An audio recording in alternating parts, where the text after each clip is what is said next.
Hoy con nuestro programa número 93 en una tarde fresquita, agradable, de esas que da gusto juntarse para hablar con invitados de lujo que vamos a ir presentándoles. Un gusto estar nuevamente contigo, Juan Jesús. ¿Cómo estamos, Rosa? El saludo para vos, para el invitado también de hoy, para la audiencia. En una semana que venimos con sol y lluvia al mismo tiempo. Está agradable y disfrutable el clima, raro pero disfrutable. Hay que aprovechar antes que llegue el verano, gente. Aprovechen y a lubricarse, tomar mucha agua. Miren que viene un verano caluroso, entonces tenemos que tomar suficiente agua. Acá me piden sacar mi camioneta del estacionamiento. Bueno, vamos a darle la bienvenida al doctor Tadeo Zarratea. Un lujo para nosotros tenerte acá, doctor. Muchísimas gracias, doctora Rosa. Un placer. Un saludo a la audiencia. Estoy muy contento. Como estaban diciendo ustedes, Juan Jesús y vos, el clima está imperdible. Es muy agradable. Porque en el Paraguay no siempre tenemos este tipo de clima, ¿no? Ni frío ni calor. Agradable. Estamos todos alegres. Así que les saludo con el más cordial afecto que puedo sentir por esta radio. Especial para hablar de un tema candente como el que estamos hablando todo el tiempo, de la calidad de representación que necesitamos los abogados en el Consejo de la Magistratura, doctor. Así mismo es, y estamos para probar, medir un poco el grado de conciencia de los colegas abogados pasilleros, litigantes en tribunales, el 28 de octubre, que yo quiero que sea una gran fiesta cívica y que los abogados seamos los primeros en señalarle al pueblo paraguayo cuál es el camino que debe tomar hacia su redención y hacia la salida de este pueblo del pozo en que está, de manera que los abogados seamos la luz, el sendero, y que la gente eche de ver. Así se procede, así se elige, así se vota, así se orienta a un pueblo. Yo no puedo esperar menos de los colegas. Hablas de redención de los abogados, doctor, sí. y esa palabra a mí me hace ruido, ¿verdad? Porque creo que los abogados necesitamos redimirnos. Sí, claro. El Poder Judicial necesita redimirse. Completamente. Y el Consejo de la Magistratura, también. No sé cómo te explico, que necesita renovarse. Así mismo, así, dar signos de vida y de recuperación de las instituciones de este país, porque estamos todos entumecidos, estamos todos casi embrutecidos, la gente no piensa, la gente no razona, la gente vota a como sea y vota a su propio verdugo.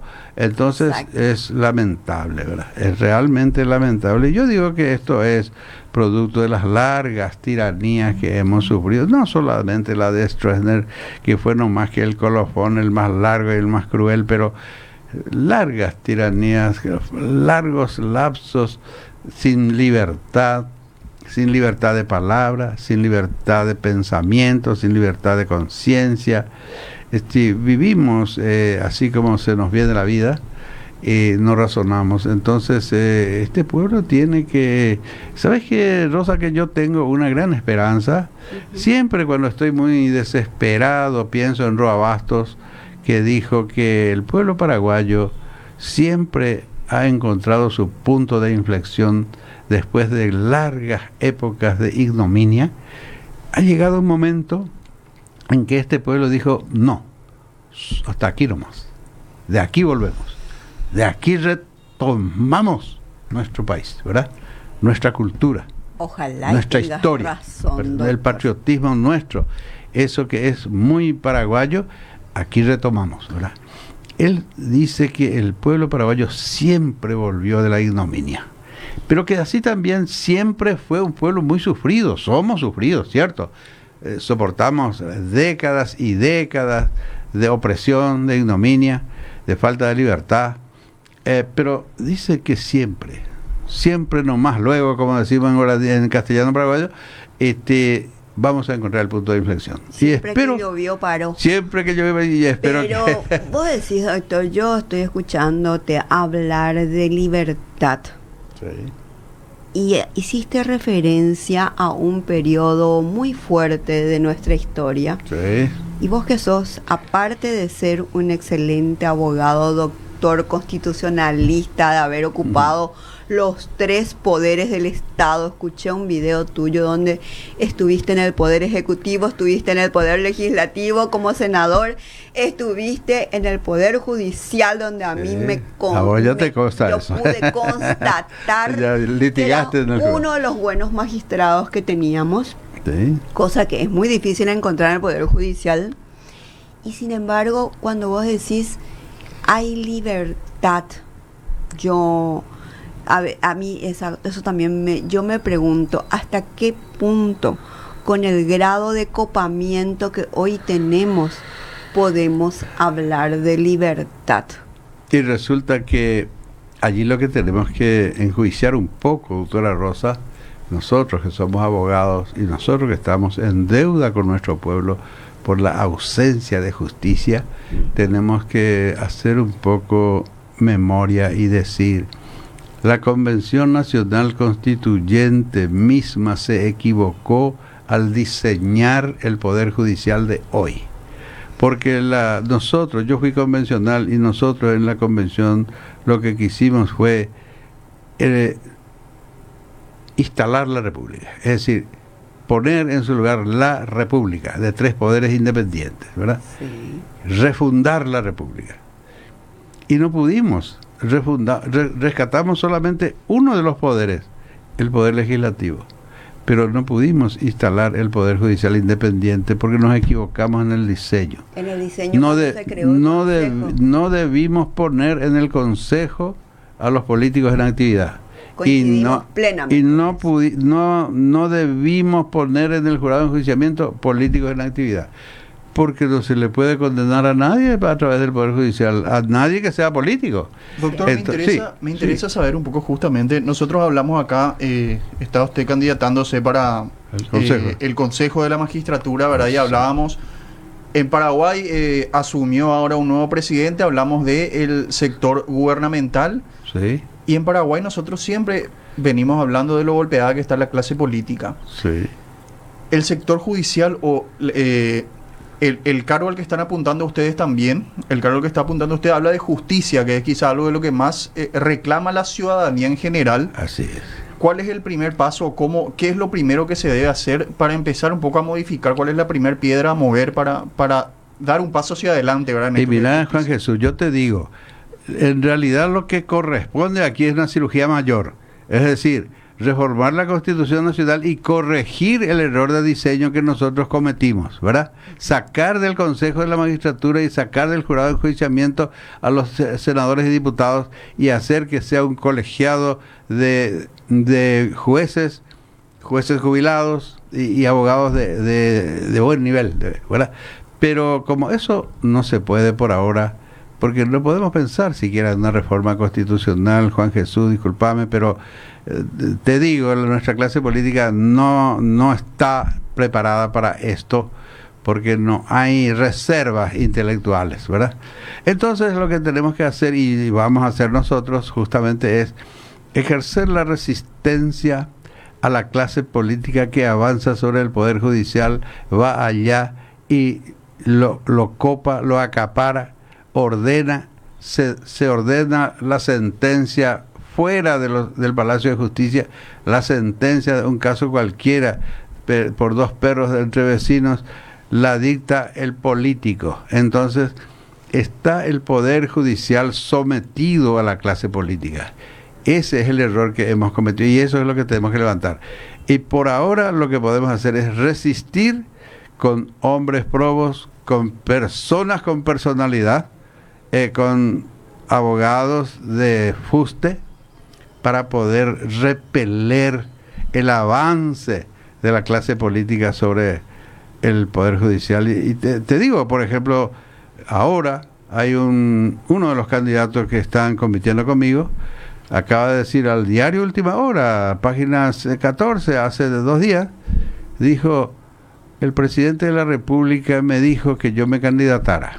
O sea, Yo fui a decirle, presidente, ¿en qué le puedo servir mejor? ¿En cuál puesto le puedo servir mejor? Y me dijo el presidente, y anda a candidatate al Consejo de la Magistratura, me dijo el presidente. Bueno, qué bárbaro. y eso. ese joven, ¿verdad? Es a su vez concejal municipal de la capital. Él tiene un mandato del pueblo asunceno, él tiene un deber con el pueblo asunceno, y aún así, por rastrero, se va y se entrega y se ofrece al presidente de la República, como si le faltara un cargo público. Acá le Entonces, decimos, Rosa, entonces ¿cómo este señor va a hablar de una justicia independiente? Es imposible. decimos, Rosa, que todo lo que hacemos es política y todo incumbe a la política. Claro. Pero me parece que puntualmente en esto tenemos que dejar de lado la política justamente para que la justicia actúe Lo que pasa de es manera que independiente. si vamos a hablar de una política pública, en realidad los tres poderes tienen que ser absolutamente independientes. Independientes. Y este muchacho que se fue a decir eso Ajá.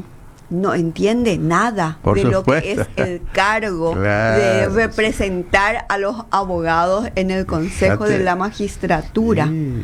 No entiende nada, porque ¿cómo se le va a ir a ofrecer al titular del Poder Ejecutivo? Sí. Y va a contar eso, quiere decir que no entiende nada. Pero es demasiado fuerte Y ese cuenta. nivel de esa carencia que tenemos de capacidad cívica, de civismo. Y yo digo, Y Rosa, quiero decir algo, Sí, doctor, sí, que me sí, emociona, porque realmente escuchar de alguien que ejerció por casi 20 años la magistratura, más de 21 más años y 4 meses. 21 años y 4 meses como Sí. juez, y poder decir, yo desde el Consejo de la Magistratura voy a pelear por liberar a esos magistrados que hoy Sí. están de la presión del telefonazo del Sí. político en función de Que- turno. Que están oprimidos, amenazados. Una cosa que siempre nos duele a los abogados Sí. es sentir esa mano negra en nuestros expedientes. Cuando vos sí. ves bien que el juez no tiene la libertad para sentenciar y tiene que estar buscando formas de argumentar lo que no sabe cómo argumentar. Sí. Bueno, Duele. duele. Duele A los abogados muchísimo. nos duele la mano negra. Y los abogados somos la célula sensible de la sociedad en materia de justicia, porque nosotros ponemos la cara Sí. por la administración de justicia. Somos los que estamos en el medio, nosotros- entre el cliente y la administración de justicia, y no sabemos cómo nosotros hacer. le prometemos al ciudadano contribuyente que nos paga, ¿verdad?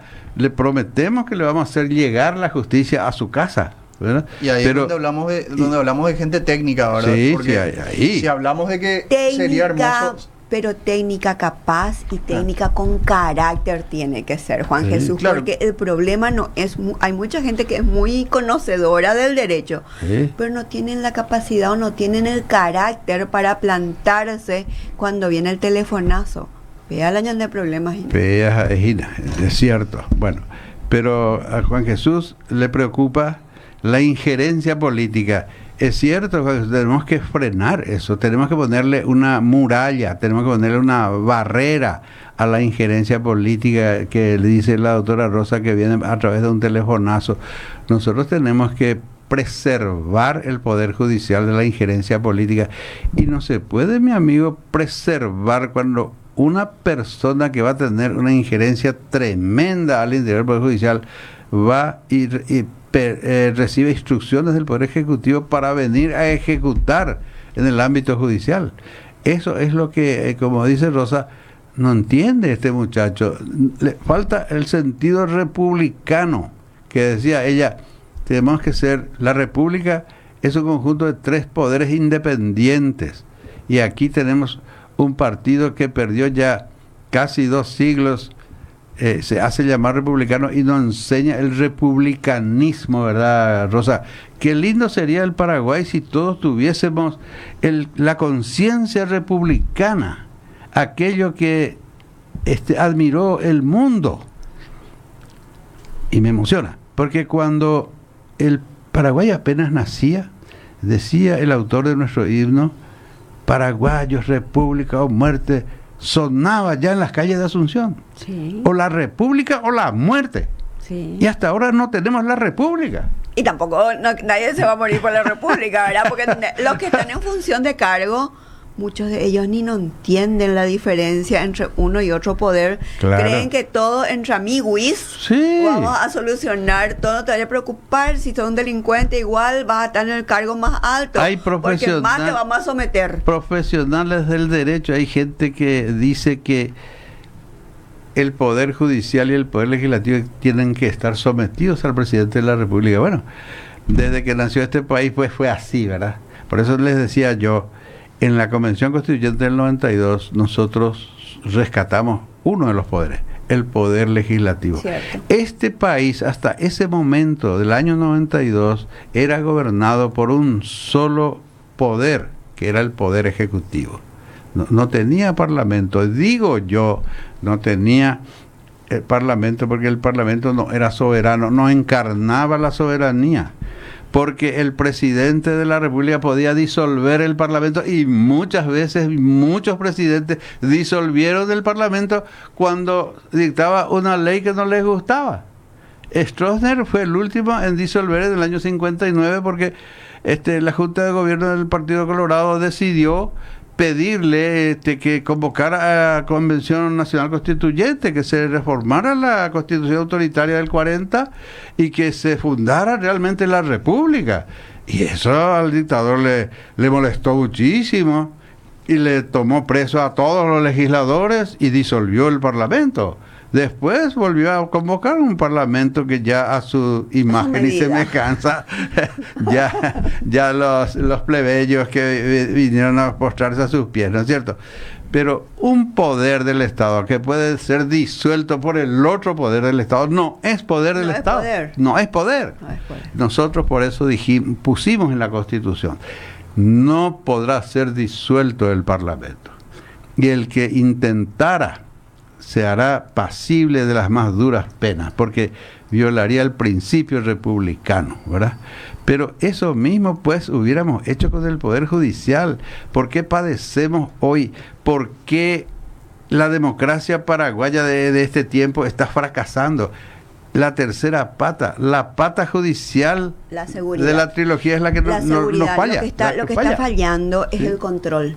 ¿Sí? Es el órgano, es el poder del control el que está fallando. Sí, sí. ¿Por qué? Porque hablamos de tanta corrupción, porque hablamos que del presupuesto mal habido, de ese presupuesto que se va a cualquier lado. No se le puede condenar a nadie. A nadie. Porque están todos los enclaves para solucionar cualquier problema que surja. Vito con el dinero del Estado. El dinero público no se respeta con el total descontrol que hay, porque el Poder Judicial está sometido a los políticos de turno. Sí. Entonces es tan importante que el Consejo de la Magistratura, y acá yo te quiero hacer una pregunta, doctor. Sí. Me gustaría mucho que le expliques a la gente que nos escucha y la que nos está viendo, ¿qué hace un representante de los abogados en el Consejo de la Magistratura? En primer lugar, ¿cómo se conforma el Consejo de la Magistratura? El Consejo se conforma así, con representantes de la Cámara de Senadores, representantes de la Cámara de Diputados, creo que son 2 por parte. 2 por cada cámara. Representantes de las universidades que tienen facultad de Derecho, 2, ¿verdad? Nacional 2 y la UCA. Un representante del Poder Ejecutivo y 2 representantes de abogados litigantes, 9 los miembros. llamados pasilleros, ¿verdad? Y por supuesto, el plexo es así. La mayoría inmensa, como se ve, es ya de funcionarios instalados, con poder propio. Un senador, un diputado, etcétera, ¿no? Pero el que realmente va allí para marcar rumbos es el representante del abogado pasillero. Porque él es el que encarna el dolor y las peripecias de sus colegas, de aquel que sufre en carne propia en tribunales, ¿no es cierto? Aquel que es mal atendido por el actuario y aquel que no es recibido por el juez, ¿verdad? Ese es el sufriente, Ese es el sujeto sufriente y él es el que hace de nexo entre el poder judicial y la ciudadanía, porque es el abogado el que hace ese puente, ¿no? Es el Consejo de la Magistratura, es el que elige a los... Sí, primero a los ministros de Corte. A los ministros de Corte. Selecciona, conforma una terna para ministros de Corte y eleva al Senado. Y el Senado elige, dice, bueno. Después hace otra terna y le envía a la Corte Suprema y le dije, para camarista. Correcto. Otra terna prepara, una terna es de 3 abogados de los más calificados, le envía a la Corte Suprema y le dice, para juez, bueno, la Corte dice, va a ser el juez, ¿verdad? O la juez. Y también ¿cómo se llama? El fiscal. Y el defensor público. Bueno, quiero nomás sí. Poder dimensionar, doctor, para la gente que nos está escuchando, el Poder Judicial es uno de los más descentralizados a nivel de todo el país, en los 17 departamentos. ¿Tenemos idea de cuántos magistrados hay a nivel país? Cuando yo dejé el gremio, mi gremio de jueces, magistrados, que había alrededor de 1.000 jueces, jueces de primera instancia en el Paraguay. Ahora deben ser mucho más, yo perdí la cuenta, ¿no? 1.000 jueces de primera instancia. instancia. De primera instancia. Y otros tantos de Cámara. Sí, menos, pero muchísimos de Cámara y jueces de paz en cada pueblo de la República. En varios pueblos hay 2 y hasta 3 jueces de paz, ¿no? Que en este último tiempo recibimos la noticia de muchos buenos magistrados que se acogieron a la jubilación anticipada. Sí. ¿Por qué? ¿Sabes por qué? Quiero saber por qué. ¿Quieres saber por qué? Pues no soporta más la presión política. Me imaginé. Sí. Porque no la lista de los renunciantes para acogerse a la jubilación anticipada da escalofríos. Sí, sí. Claro. Porque vos ves que todos esos buenos magistrados que eran tu referencia, de que cuando el juicio nos cae en ese juzgado, celebrábamos. No tiene por qué preocuparse. Sí. Dejamos que se cumpla el proceso y punto. Sí. Porque sabemos que lo que quite lo va a sacar bien argumentado. Y cuando viste la lista de 30 jueces de ese nivel, temple que te están renunciando, vos decís, ¿qué es lo que está pasando? A ver, para llevar un poco a lo más simple, ¿verdad? Para hacer esto más sencillo, estamos hablando con 2 abogados justamente, pero para las personas que están escuchando y tratando de entender también, si yo estoy en un pueblo en el interior y se da una sentencia o una cuestión jurídica con la cual yo no estoy de acuerdo, sí, y siento que hubo un mal manejo en ese lugar, sí, como ciudadano uno puede acudir el lugar a donde se tiene que gustar, apela y se va a Cámara, claro, y los encargados de ver esa situación entonces son las personas que van a ser elegidas ahora. Exactamente, sí, no, pero el primer juez que va a dictar la sentencia ya es un juez elegido por este órgano que se llama Consejo de la Magistratura y después que eleva la terna a la Corte. Responde pero porque el Consejo de la Magistratura es el que elige a los magistrados. Sí. Es muy importante tu pregunta, Juan Jesús, porque la gente tiene que saber que cuando hablamos de Consejo de la Magistratura estamos tratando de lo que se llama seguridad jurídica. Sí. Porque la mamá que tiene un expediente que necesita que se le dé la prestación alimenticia para alimentar a su hijo. Llevar un poco al caso particular en cómo me afecta a mi ciudadano. Exacto. Sí, entonces, importante. Este Consejo de la Magistratura es el que elige a los magistrados. Y necesitamos que el Consejo de la Magistratura se libere de esa claque política que solamente elige entre sus correligionarios o entre su claque, y finalmente hasta el cargo de magistrados depende de una afiliación, y eso es dramático. Eso es muy dramático. O un juez que responda a un llamado de un político.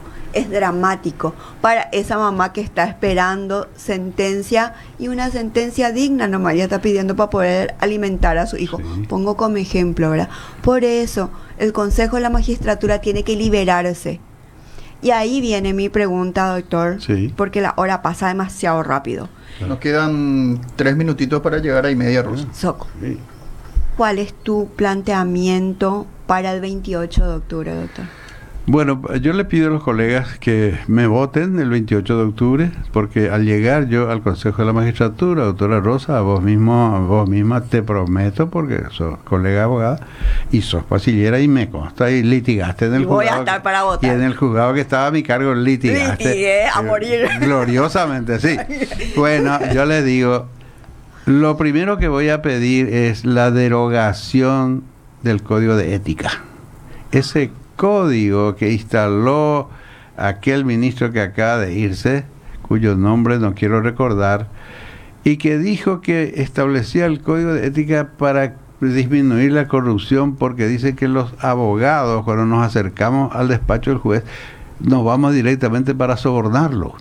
Entonces instaló el código de ética y ¿sabes, Juan Jesús, qué dice el código de ética? El abogado no puede entrar al despacho del juez solo. Tiene que invitar a su contraparte. En este caso yo tengo un pleitito y vos sos mi contraparte. Vos le defendés a la adversa. Y aquí la doctora Rosa es la jueza. Si yo le quiero plantear algo del proceso a la jueza, tengo que invitarle a Juan Jesús y decir, Juan Jesús, acompáñame. Le quiero plantear a la doctora Rosa un tema. Y si vos me decís, no quiero acompañarte, entonces yo no le puedo ver a la doctora Rosa, al juez, ¿verdad? Entonces es un código maldito que instaló en el Paraguay lo que se llama, lo que yo llamo al menos, el proceso misterioso, el proceso secreto, porque nunca le ves la cara al juez. Sí. El juez nunca le escucha a ningún litigante, el juez nunca le escucha al abogado del litigante. A ninguna de las partes. A ninguna de las partes, juez porque es un ser nunca se humano. ponen de acuerdo, porque el código dice que juntos tenemos que irnos, ¿verdad? Y es Entonces, muy difícil irse con la contraparte. Entre paréntesis, nunca hablando nadie tanto- consiguió eso. No, es muy difícil. Nunca nadie consiguió eso. No te van a facilitar, nadie te va a facilitar. Entre paréntesis y totalmente en otro campo, habría que llevar otra vez, hablamos de código de ética, y habría que volver a llevar lo que es la ética de la educación básica también para empezar a conocer un poco más de todo Es esto. que la ética de Juan Jesús no se impone por medio de la ley ni del reglamento. La ética es algo inherente a la persona humana y a su Que formación, tiene que ¿no es comenzar cierto? en la formación. Y en la formación, escolar y además, básica. bueno, ya, Doctor, ya. hoy estamos el 19 de septiembre. Sí. Te comprometemos a que vuelvas antes del 28. Yo vuelvo porque me encanta este sonido, esta sonoridad que tiene tu radio espectacular. Felicitaciones al ingeniero que hizo. Ah, sí, a los dueños de la radio. A los dueños de la radio y también a la doctora Rosa por conducir tan brillantemente con la compañía, el apoyo de Juan Jesús, este programa tan importante realmente para la ciudadanía hoy y que tenemos que despertar las conciencias. Así es. Yo pido voto para el 28 de octubre, día de San Judas Tadeo, justamente, Ajá. y que me nombre miembro del consejo. Yo quiero cooperar grandemente. Yo soy jubilado de la justicia, ¿verdad? Y así también conozco por dentro el Poder Judicial, ¿verdad? Con 21 años de judicatura. Y también tuve mi pasantía política, ¿no es cierto? Entonces, yo pido que sea una fiesta el 28 y que empecemos la construcción del sistema republicano en el Paraguay. Un sistema en donde el Poder Judicial tenga el poder de condenarle a cualquier ciudadano, sin privilegio. Gracias por venir, doctor. Vamos a estar de vuelta contigo porque este es un tema crucial. Crucial, 70.000 abogados en Paraguay, ¿verdad? Sí, ¿O más? por allí, pero habilitados 38.000. Ahí Bueno, está. volvemos enseguida. Nos vamos un ratito al corte. Muchas gracias.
Volvemos nuestro segundo bloque del Cabildo del Derecho a la Ciudad y le estamos presentando a nuestra invitada de lujo, nuevamente, que ya dice que es un poco su casa nuestro programa, la arquitecta Mabel Causarano. Qué gusto tenerte acá, Mabel, es un relajo tenerte acá, pues hay miles de cosas que podemos hablar contigo. Bueno, para mí es el gusto, o sea, quiero agradecer porque es la oportunidad que por suerte se da con cierta frecuencia, me siento ya muy privilegiada, porque una cosa es conversar y otra es escribir. Sí. O sea, las cosas se complementan, pero cuando uno las expresa verbalmente es como que adquieren otra fuerza, otras características, otra intensidad también muchas veces, ¿verdad? Entonces, dar esa oportunidad de poder compartir, del debate, de poder compartir, intercambiar eso. Ideas entre nosotros y también con la gente que puede escribir al WhatsApp, porque hubieron varios grupos que cuando le avisamos, cuando vieron el flyer de que ibas a estar acá con nosotros, se mostraron muy interesados, porque justamente ese artículo que yo leí, un artículo que vos quitaste sobre el desarrollo inmobiliario versus, o sea, la burbuja inmobiliaria en nombre del desarrollo urbano. De desarrollo urbano, sí.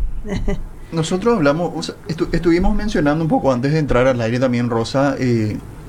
Yo recuerdo que me parece que era años atrás, pero estoy buscando el término, era gobiernos atrás, porque en gobiernos anteriores se hablaba mucho de vamos a construir rutas, y siempre era rutas.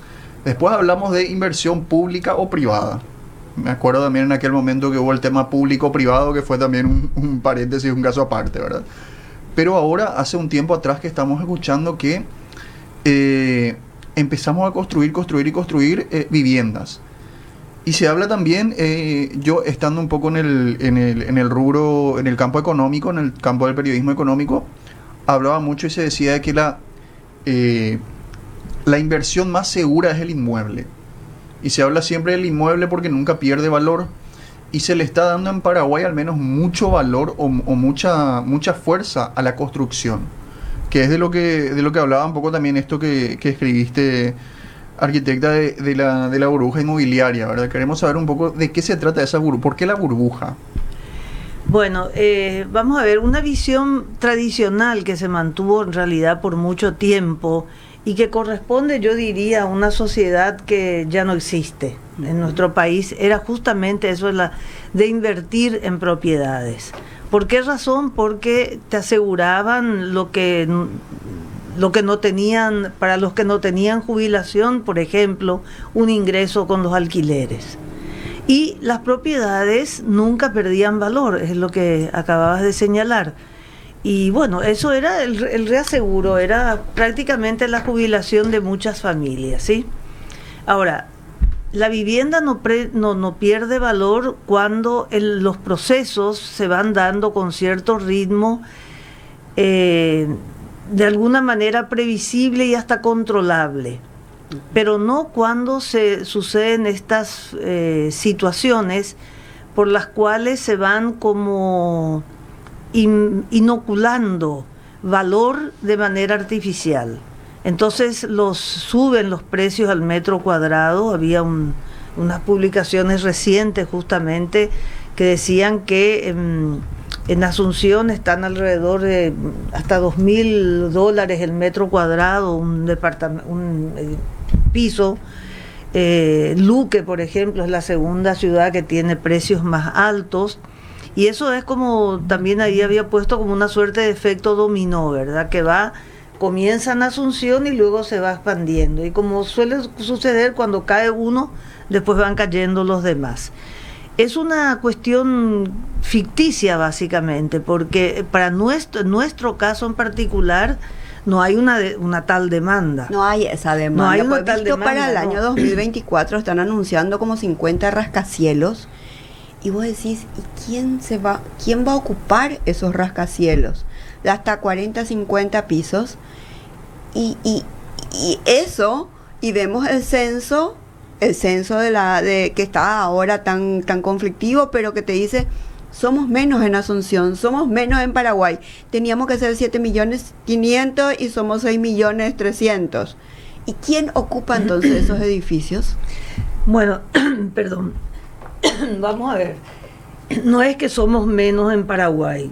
En Asunción sí somos menos. Sí, hubo una migración. Lo que masiva. pasa es que en Paraguay, digamos, la población total fue calculada en base a proyecciones que no tuvieron en cuenta, porque no podían tenerlo, algunos fenómenos como el aumento de las migraciones, que Ajá. fueron realmente migraciones muy sustantivas, numéricamente y sobre todo mayoritariamente de mujeres. Sí. Eso también disminuyó bastante la tasa de fecundidad, que también disminuyó por razones de la urbanización. Entonces hay fenómenos que se van combinando y hacen que efectivamente esas proyecciones no hayan sido certeras. A ver, disculpa. Entonces no es que disminuimos, no es que hay menos paraguayos, hay menos de lo que se creía que podía haber. Se creció menos de lo previsto. Exacto, esa es la cuestión, ¿verdad? Esa migración hablamos de Asunción o hablamos a nivel país. No, a Gente nivel saliendo, país, era a gente nivel saliendo, país, sí. Mujeres saliendo del país. Sí, sería en este salieron caso, del ¿verdad? país, de muchos lugares, muchos departamentos del país. Y luego hay, en el caso de Asunción concretamente, hay emigración hacia municipios del departamento central. Sobre todo, ¿verdad? Y cada vez a municipios que están más alejados de Asunción por el costo de los alquileres y de la vivienda. Y eso implica otra vez mayor demanda de movilidad que no está satisfecha por un transporte público que probablemente sea uno de los peores de América Latina.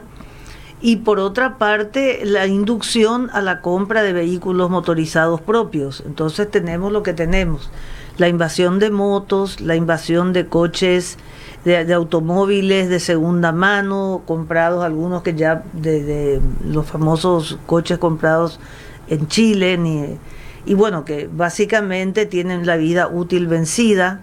Entonces acarrea una serie de problemas que después se traducen en la movilidad misma, las formas, la demanda de estacionamiento. Y si seguís girando y girando la rueda, llevas al mantenimiento de las rutas, o sea, es bastante Exactamente, largo. ¿no? Sí. Y en la contaminación del aire y todo lo demás. ¿Quién regula? Porque una cosa sería el desarrollo urbano y el desarrollo inmobiliario. ¿Cómo se...? Porque se supone que la vivienda o la cantidad de vivienda que se necesite para una comunidad, para un territorio, tiene que estar regulado. ¿Quién regula eso? Perdón, ¿regular en qué sentido? Regular porque, ¿dónde se va a construir? Entiendo, ¿Dónde sí, se va a sí. construir? ¿Hasta qué se puede construir? Sí, sí. La municipalidad tiene que estar habilitando eso. Bueno, vamos a ver, no hay que confundir desarrollo urbano con desarrollo inmobiliario. Por eso, porque veo que más o menos las inmobiliarias se mueven por su cabeza. Bueno, pero es lo que estamos diciendo, son sí. todas estas inversiones que están insuflando un valor que es ficticio realmente, porque no hay la tal demanda, ese Exacto. es el tema. Bueno, si miramos el caso de Asunción, por decir, después vamos a hablar del tema de desarrollo, si te parece. Sí.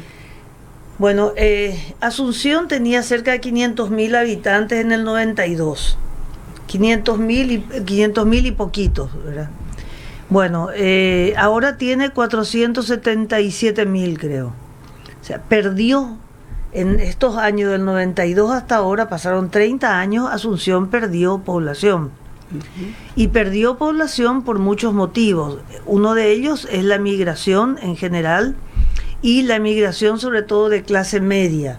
Yo no sé si muchos asuncenos fueron los que se fueron a España. Pienso que no tantos provengan de la capital. Pero sí, esta emigración a Central y inclusive hasta Cordillera, sí, se ha venido dando. A las famosas ciudades dormitorio, como se dice. Claro, algunas de ellas ya convertidas directamente en ciudades dormitorio, otras no tanto, ¿verdad? Luque, por ejemplo, San Lorenzo, Capiatá mismo tienen vida propia. Pero hay otras que sí, que efectivamente alimentan, digamos, el sector público, sobre todo que está en la capital, etcétera. Bueno, eso por un lado. Pero por otra parte, Asunción tiene sectores que han crecido, y han crecido bastante respecto a los 90. Recordarás, Rosa, no sé si vos tenés información sobre eso, pero en el 94, durante el gobierno de Filisola, se había hecho un censo para lo que iba a ser el proyecto Franja Costera. Sí. Bueno, de ahí resultaban que más o menos en todas las costas, incluyendo la Chacarita, que era zona alta y no estaba sujeta a inundaciones, había alrededor de 9.000 familias, multiplicando por 4.5, ponerle unas 50.000. Hoy día se piensa que en los bañados están viviendo 120.000 personas o más. Que sería más del 20% de la población. Más del 20% de la población. Asunción tiene una población envejecida, porque la cantidad de adultos mayores respecto al promedio nacional es más alta, menor cantidad de niños. Entonces, ¿dónde está la demanda? Clase media que migra. ¿Quiénes demandan vivienda en Asunción para ese volumen de metros cúbicos construidos? Cierto.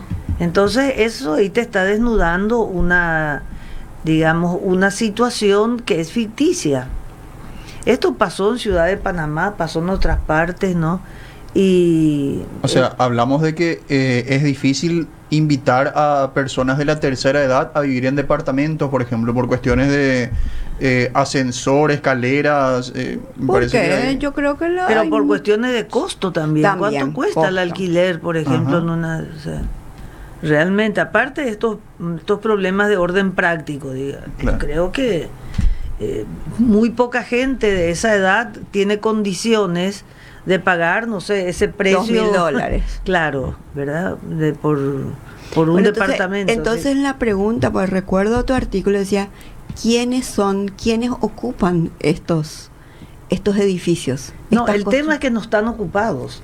Están vacíos. Yo no sé si están todos vacíos, pero si uno se pega una vuelta y comienza a mirarlos, va a ver que no hay ventanas abiertas, no se ve movimiento de gente. Mira, yo por zona Mercado 4, que es más o menos por donde estoy yo, y en barrios aledaños, uno ve mucho alquilo en los departamentos. Asunción está llena de carteles, se vende y se alquila. Así es. Asunción en pleno, se vende y se alquila.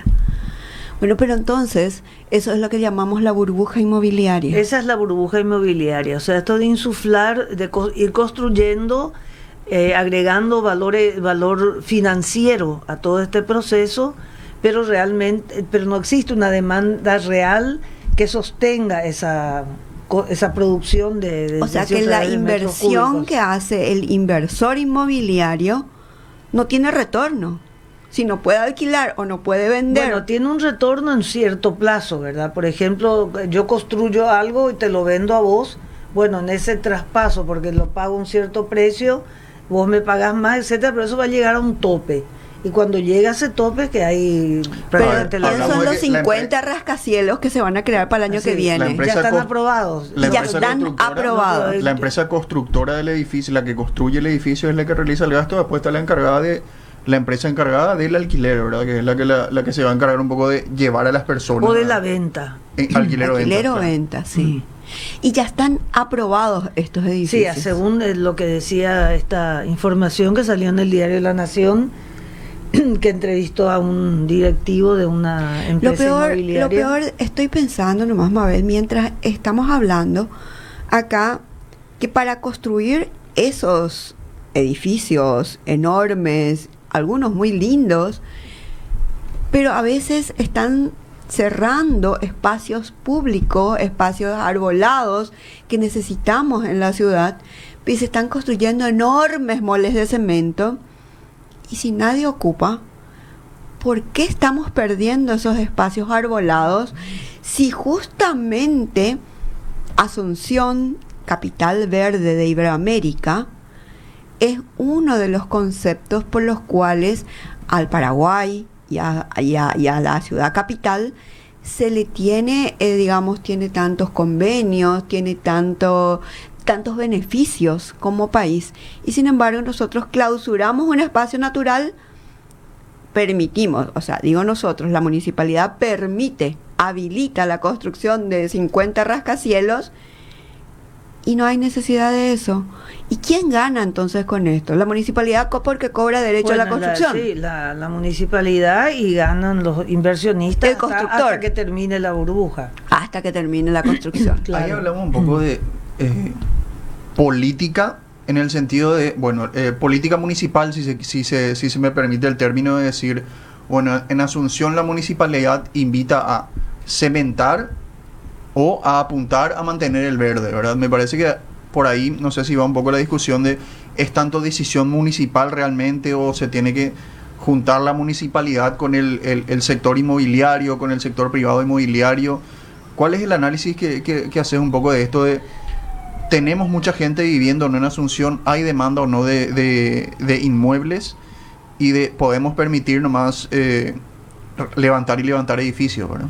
Bueno, la municipalidad es la autoridad que constitucionalmente y por la ley orgánica municipal es la encargada, es la que tiene competencia, tiene la función de regular el uso del espacio urbano.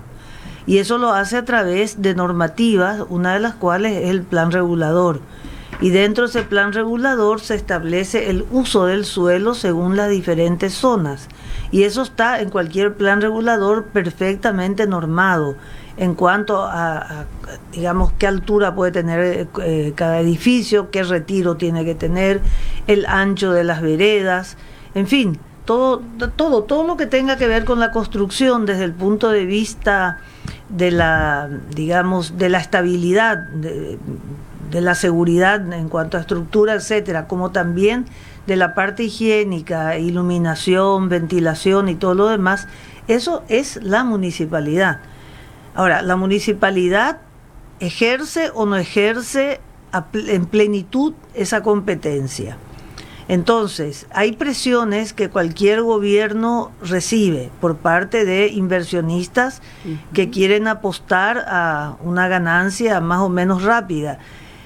Y hay que ver cómo eso ocurre, por ejemplo, en distintos países, porque no es solamente acá. Eso también tenemos que saber. O sea, hay una voracidad en ese sentido que ya ha creado situaciones muy lamentables, ¿verdad? Muy tristes, hasta trágicas en algunos casos, como fue la burbuja inmobiliaria también del 2008 en Estados Unidos.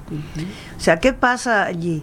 Que la municipalidad o la autoridad local define cómo ir compensando ciertas demandas que son tal vez de beneficio de particulares, con algunas ventajas para lo público. Entonces, por ejemplo, el crear suelo disponible para actividades públicas, permitirle, por ejemplo, que puedan ir más en altura, pero que tengan mayor retiro. Correcto. Y que ese retiro pueda ser de uso público, crear corredores conectados en este sentido. O sea, es cuestión también de creatividad por una parte, pero de ver las experiencias que en muchas ciudades han sido exitosas. Entonces siempre esa tensión entre lo público y lo privado va a existir. Ahora, ¿cómo se resuelve? ¿A favor de quién?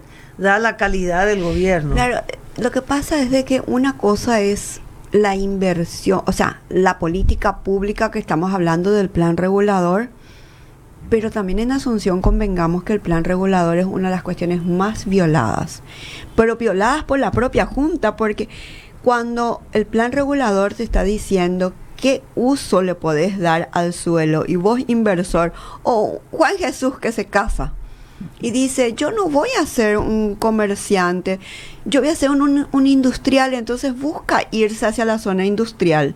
O dice, yo no voy a ser un industrial, yo solamente quiero un sector habitacional para vivir con mi señora y mis hijos. Total, yo soy periodista y yo no necesito estar en una zona industrial ni comercial.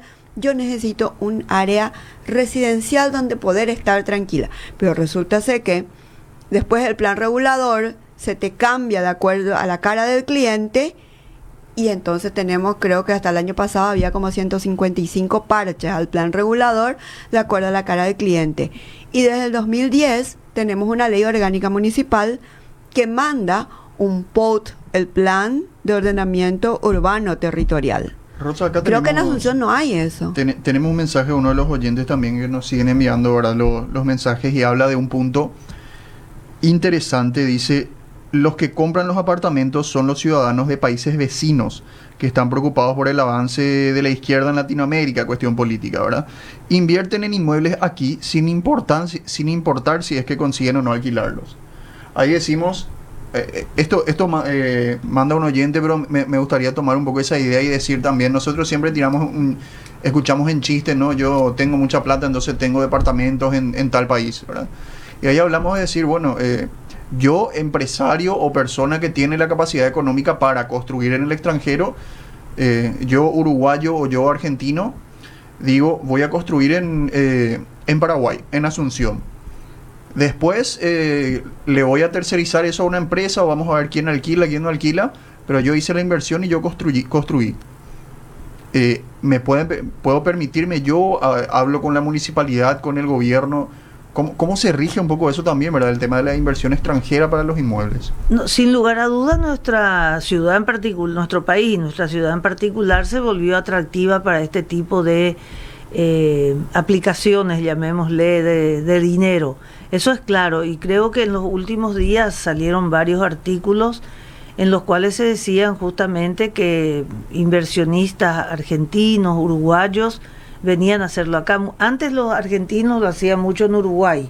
Ujú. Se construían, ¿verdad? Era fácil que personas de cierto nivel económico tuvieran inmuebles en Uruguay, algunos en las zonas más turísticas, otros en la propia Punta del Montevideo, Este. claro. Bueno, y creo que ahora con la situación argentina, la devaluación del peso, etcétera, para algunos sin lugar a dudas puede ser muy atractivo venir a invertir acá en Paraguay. Eso no cabe duda, y creo que se está dando ese fenómeno absolutamente, sí. Acá una oyente está diciendo, ¿sabían ustedes que se aprobaron más de 1000 planos para nuevos edificios en Asunción? ¿Puede ser 1000 planos? La verdad que no tengo esa información, pero ¿por qué no podría ser? Vaya a saber. Dicen Yo creo también, que esta señora que habla es funcionaria municipal. Ahí puede ser, entonces, ella tendrá Sí. la información correcta. lo lamentable es que las autoridades no encauzaron estas inversiones hacia el tipo de edificios buenos para la clase económica, que tuvieron que ir, hablamos de la clase media, ¿verdad? Claro. Que tuvieron que ir a ciudades vecinas. Eso, ahí hablamos justamente hablábamos de que hay muchos menos asuncenos, ¿verdad? Muchos menos, el censo demostró que hay mucha menos Residentes, gente sí. residente aquí en Asunción. Y realmente, ¿cuántas veces hablamos, Rosa, de que se le está invitando a las personas a salir de Asunción por las dificultades y la falta de ventajas que tiene hoy en día vivir en Asunción también, ¿verdad? O sea, es todo un fenómeno que se está dando y va en contraposición con este tema de que ¿por qué vamos a construir departamento y departamento en Asunción si no vive nadie finalmente? Bueno, y la otra cuestión es también dónde se construyen. Eso también, Ajá. eso valdría la Eso pena es ya muy importante. otra transmisión, ¿verdad? ¿Tenemos 10 minutitos? No menos. yo creo, 5, Cinco, 5, ya cuatro no minutitos. tenemos tiempo Bueno, porque ese es donde ¿Dónde se construye? Ahora hay unas medidas de incentivos para que se construyan edificios en función que pueden tener mayor altura si tiene un determinado número de estacionamientos. O sea, la idea es justamente que puedan estacionar dentro en el mismo predio. Bueno, eso por un lado. Por el otro lado está el tema de la densificación, ¿verdad? Nadie puede decirse contrario a que se densifique una ciudad, porque eso facilita la provisión de infraestructura, de equipamientos en general y sobre todo la distribución de los servicios. O sea, distribuir agua o electricidad o cualquier otro Agua, gas, telefonía, porque que sea ahora gas de ciudad, sí. a un edificio donde uno tiene 40 usuarios es mucho más económico que hacerlo en una cuadra donde hay 4 casas. Cierto. ¿Verdad? Bueno, eso no cabe duda. Pero bajo ese tema de la densificación, no es que se densifica en cualquier parte, y no es que hay que dar incentivos para que en cualquier lado se construyan edificios en altura. Entonces están ahora siendo atacados muchos barrios, Cierto. que están Barrios realmente habitacionales. viéndose invadidos por este tipo de edificios que genera una serie de problemas directamente afectan a la calidad de vida de las personas. Y De eso hecho, está generando asociaciones. De hecho, tenemos que organizaciones. invitarlo un poco de vuelta a la gente porque los Yo barrios diría que están sí. muy en ebullición, los barrios residenciales, como le tenés ahí al barrio Manoral, al barrio Las Lomas, el barrio Las Mercedes, porque tienen así un aluvión de edificios que les están dejando en un sándwich a las Sí casas, mismo, sí. que se le moles de cemento acá, moles de cemento y se quedan en el medio y terminan mal vendiendo sus casas para salir a engrosar alguna de las ciudades dormitorias. Y entonces tenemos que invitarle, Definir Juan la Jesús. densificación, por ejemplo, a lo largo de determinadas avenidas está muy bien.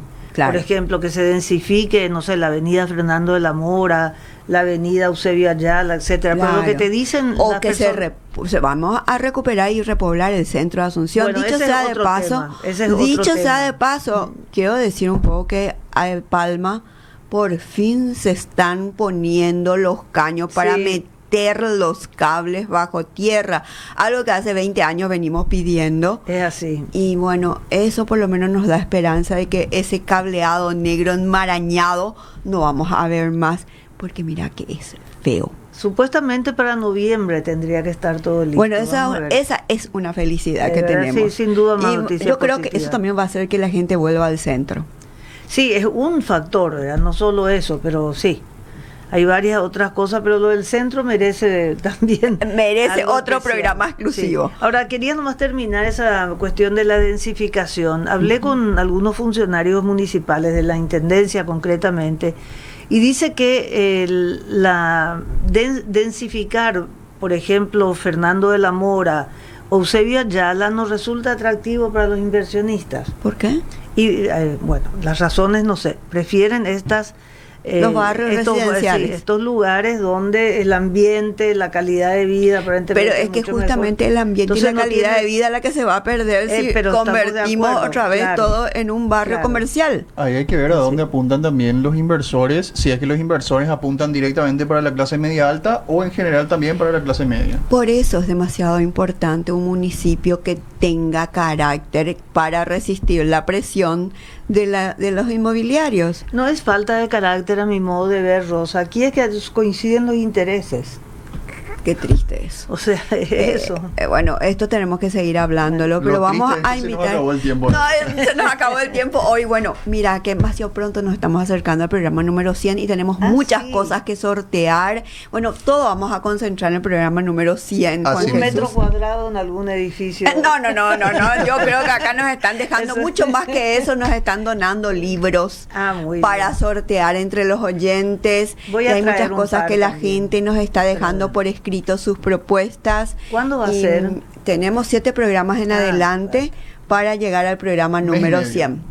¿Eh? Mes y medio Muy bien. Mes y medio. Bueno, gente linda, nosotros llegamos lastimosamente a nuestro final de hoy, pero el próximo martes nos vemos por el mismo canal y gracias, Mabel, por estar nuevamente. Cuando Un lujo gusten, tenerte siempre. Para mí es un placer, realmente una oportunidad única. Y como dijo el doctor Zarratea, es un ambiente agradable, único y muy bien animado. Muchas gracias. Gracias, Mabel. Gracias, Juan Rosa. Jesús. Saludos.